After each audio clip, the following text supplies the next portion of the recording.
नमस्कार। ज्योतिष परामर्श केंद्र जागेश्वर धाम के YouTube चैनल पर आपका स्वागत है। मैं हूं ज्योतिषी भुवन चंद्र पांडे। प्रिय दर्शकों, आज हाजिर हूं लेकर आपकी जन्म कुंडली में चंद्रमा के लग्न से लेकर द्वादश भाव तक के फल। जिस जातक की जन्म कुंडली में चंद्रमा कमजोर होता है उसकी जन्म कुंडली पूर्ण रूप से कमजोर होती है, और जिस जातक की जन्म कुंडली में चंद्रमा मजबूत होता है उस जातक की जन्म कुंडली पूरी रूप से मजबूत होती है।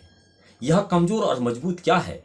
जिस जातक की जन्म कुंडली मजबूत है उसका पूरा जीवन सुख समृद्धि और सौभाग्य युक्त होता है, और जिस जातक की जन्म कुंडली कमजोर होती है वो उसका जीवन हमेशा दुखों से और कष्टों से भरा रहता है। उसे हमेशा अभाव ही हर चीज में रहता है। यह सब निर्भर करता है आपकी जन्म कुंडली के चंद्रमा पर।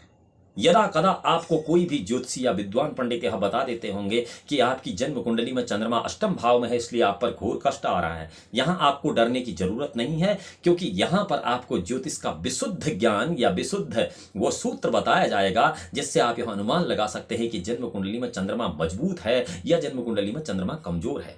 इतना तो गारंटेड है, यह निसंदेह इस बात को आप माना जा सकता है कि कोई भी जन्म कुंडली चंद्रमा पर ही आधारित होती है, इसलिए प्रत्येक व्यक्ति की राशि भी चंद्रमा पर ही आधारित होती है। चंद्रमा जन्म कुंडली में मजबूत है या कमजोर है, यदि कमजोर है तो उसे ठीक कैसे किया जाए, इस वीडियो के अंत में आपको उपाय बताया जाएगा। यदि आप केवल उपाय देखना चाहते हैं तो वीडियो को स्किप कर दें और अंत में उपाय देख लें। अन्यथा हमारी राय है कि आपको वीडियो भी देखनी चाहिए ताकि आपको चंद्रमा से संबंधित अरिष्टों का अच्छी तरह से पता लग जाए और आप उसके निदान को आसानी से कर सकें।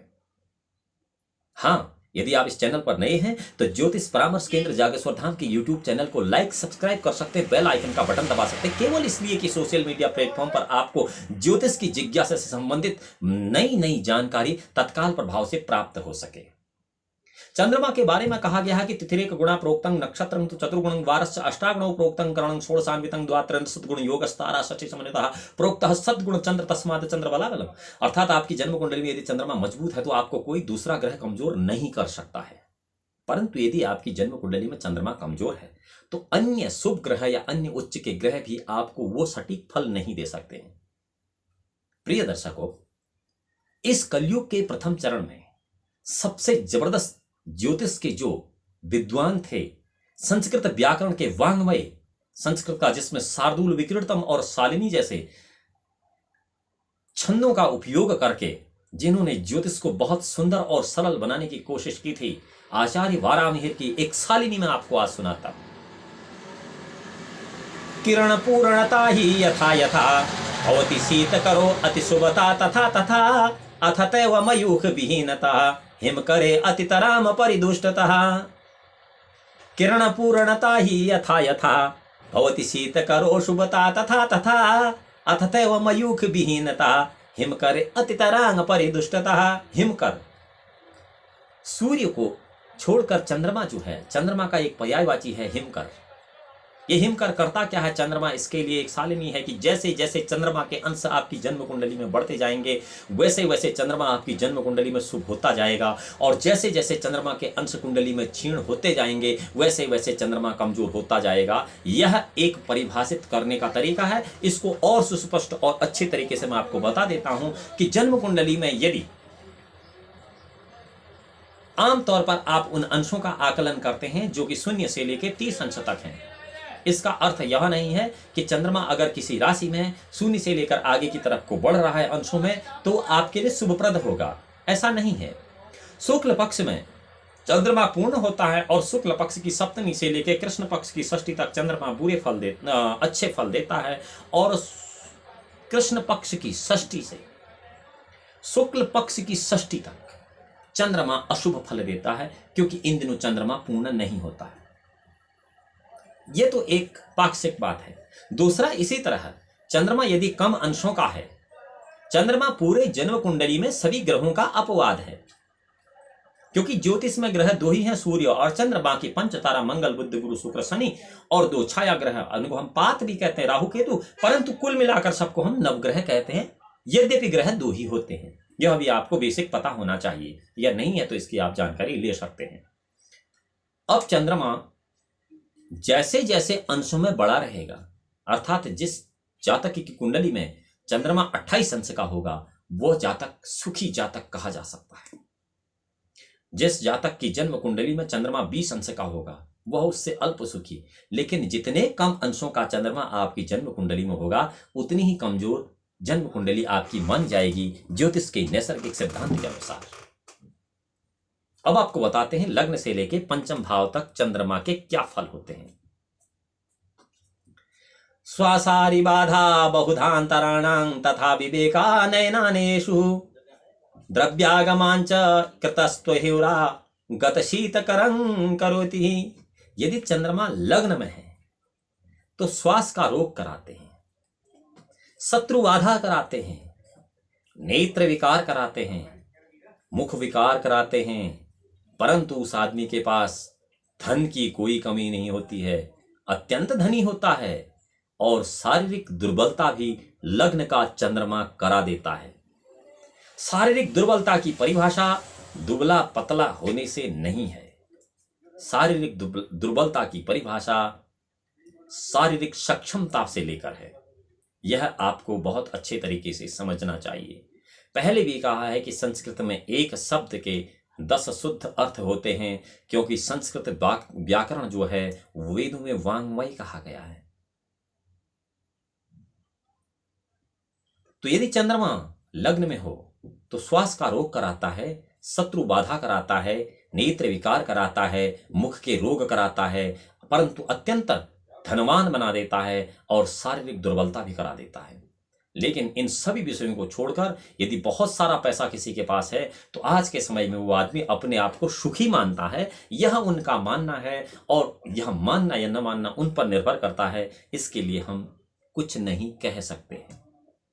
द्वितीय भाव में यदि अत्रिपुत्र चंद्रमा इस विराजमान है तो वो क्या कहेंगे, परंतु यहां आपको ध्यान रखना चाहिए, यह गोचर और वर्ष कुंडली का फलाफल कथन हम आपके लिए कर रहे हैं। यद्यपि ज्योतिष फलाफल कथन का विषय नहीं बल्कि निदान का विषय है, परंतु निदान भी आप किस चीज का करेंगे वो भी तो पता होना चाहिए। इसके लिए फल कथन आवश्यक है, अन्यथा नहीं।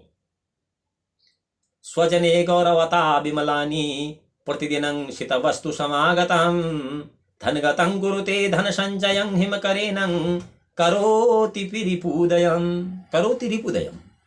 यदि अत्रिपुत्र चंद्रमा धन स्थान में है, दूसरे भाव में है, तो आत्मीय जनों का गौरव प्राप्त होता है। अर्थात ऐसे लोगों को अपने मित्र बहुत पसंद करते हैं, अपने मित्र बहुत आदर करते हैं उनका, और उनको नित्य प्रति नाना प्रकार के वस्तुओं की प्राप्ति यदा कदा होती रहती है और उनके पास अत्यंत धन संचय होता है।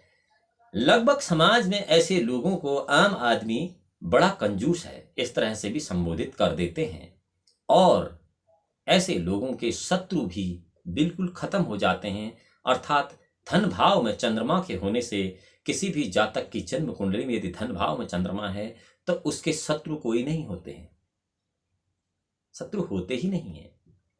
और इसी प्रकार अगर चंद्रमा तीसरे भाव में हो तो उसके लिए कहा गया है कि द्रव्य लाभ विबोधसु पूर्वं गर्वितार परिहारी विभत्वं धर्म कर्मणि रीत संगहस्तं संप्रक्षं निर्णातिर्णाकः।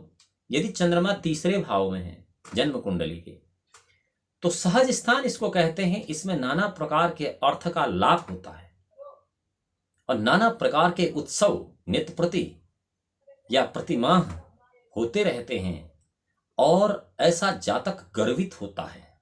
गर्वित को आप थोड़ा सा समझिएगा, थोड़ा अहं उसमें आ जाता है और उसके शत्रु का नाश तो होता ही होता है, परंतु ऐसे जातक के धर्म कर्म में बड़ी प्रीति होती है।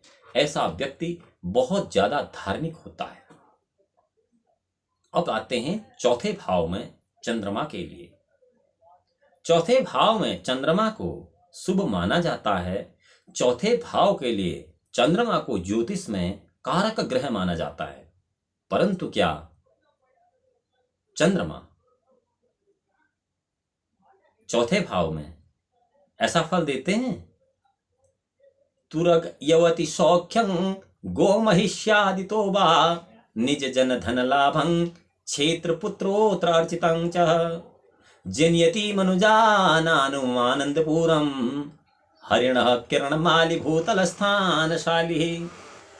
अर्थात यदि चंद्रमा अत्रिपुत्र चंद्रमा भूतल स्थान में, रसातल स्थान में चतुर्थ भाव में है तो अश्व, स्त्री, गौ से सुख, बंधु लाभ, बहुत सारे भाई होते हैं उसके, 2 3 4 5 6 भाई भी, बंधु लाभ, क्षेत्र लाभ, ऐसे लोगों को माता पिता या रिश्तेदारों का पुरातत्व संबंधित लाभ, अर्थात किसी के पैतृक धन संपत्ति, और वह भी खास तौर पर चल नहीं अचल संपत्ति का बहुत लाभ होता है। पुत्र पौत्र की वृद्धि होती है और अनेक प्रकार के आनंद उत्पन्न करता है चतुर्थ भाव में चंद्रमा।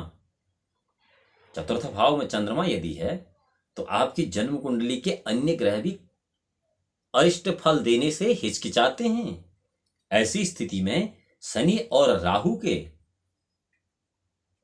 साढ़े साथी ढैया या राहु की महादशा या अंतरदशा भी ज्यादा अशुभ फल नहीं देती है। चंद्रमा इन सब को नियंत्रित कर देता है। अब आते हैं 5वें भाव पर। भूमि पालक कुलतो विपुलाप्तिं कामिनी विलसिता नितांतम बुद्धि गौरव विजयोत्सवृद्धिं संप्रच्छसिते अमृते रश्मि।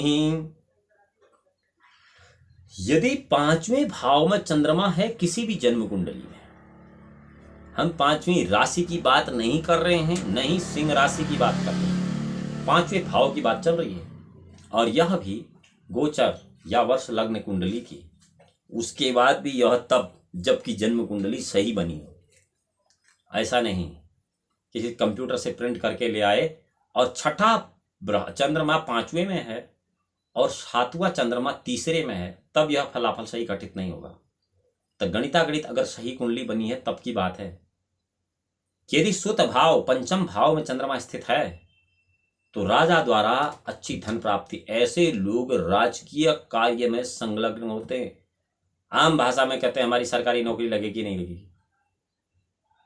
शुक्ल पक्ष की अष्टमी से लेके, यहां हम सप्तमी को छोड़ दे रहे, शुक्ल पक्ष की अष्टमी से लेके कृष्ण पक्ष की पंचमी तक यदि आपकी पैदाइश है, चौथे भाव में या 5वें भाव में चंद्रमा है, किसी न किसी राजकीय विभाग में आप संबंधित कार्य करते हैं, इसमें कोई संशय नहीं है। आगे का फलाफल आप अपनी बुद्धि के अनुसार कर सकते हैं। हमें कोई शंका नहीं है आपको यह बात बताने में कि आप इसे सीख जाएं। सीखिए, अच्छी बात है,